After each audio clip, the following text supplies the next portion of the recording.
É isso aí, gente. Você está de volta ao canal Direito Religioso, na nossa série aqui em Plymouth, conhecendo através dos quadros que tem aqui no Yellow Delhi várias passagens a respeito da saga dos separatistas.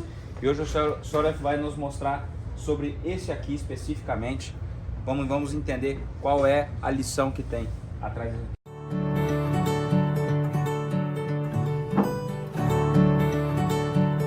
So, Sr.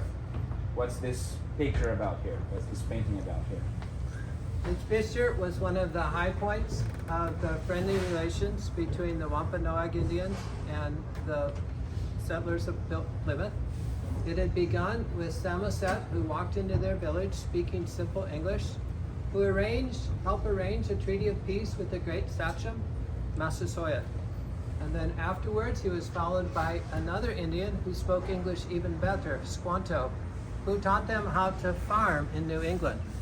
And it was actually a time of friendship, of which the first Thanksgiving, which is celebrated, I don't know if it's celebrated worldwide, but it's very significant to people in the United States.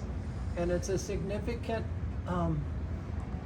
interaction between natives and settlers for which we can be thankful. And so the time came, I think it's 1623. They've been there around 3 years. The first year was desperate. There was very little interaction between them. Then when Samoset came and the treaty and the farming, they actually became friends and were establishing a league of friendship was established between Massasoit and the Pilgrims that lasted the lifetime of those leaders. Afterwards, sadder times came, of which the world speaks much of. But Massasoit was deathly ill. I've not seen a medical description from the symptoms of what he had, but he was viewed as a goner, an American term for likely to die.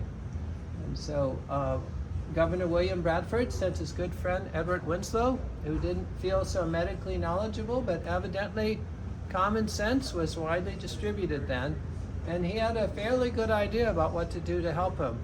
He cleaned off his tongue. He gave him things to drink. He hadn't drank in several days.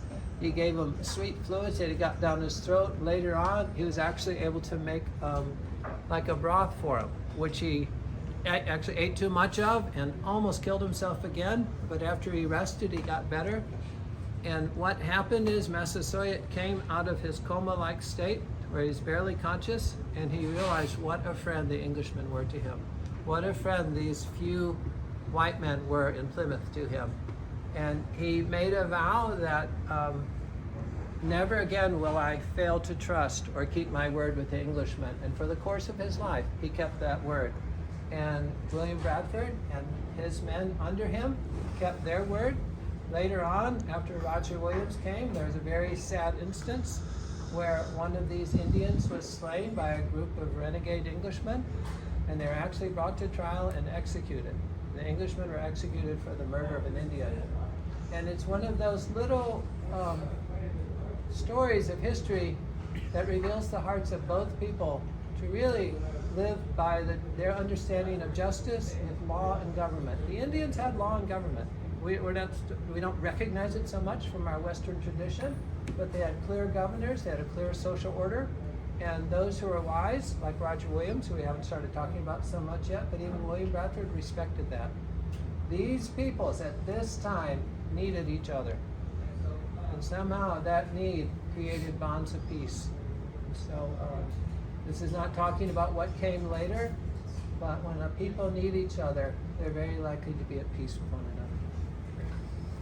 Bom, é isso aí, esse vínculo de amizade, né, entre povos diferentes, culturas diferentes. A gente sabe na história da civilização ocidental sobre como se coloca sempre de uma maneira ruim o relacionamento entre o colonizador europeu e o nativo, mas aqui nós temos uma história obviamente de um povo que veio em busca de liberdade.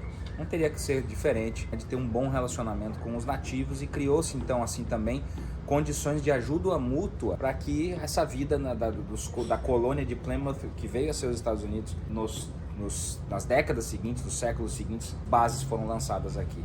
Então, mais um exemplo sensacional através desse vídeo. Lembra de curtir, compartilhar, como diz o Thiago, sempre fazer os paranauê todo aí, né? E na próxima temos mais da nossa série aqui em Plymouth. Fica com a gente. Valeu!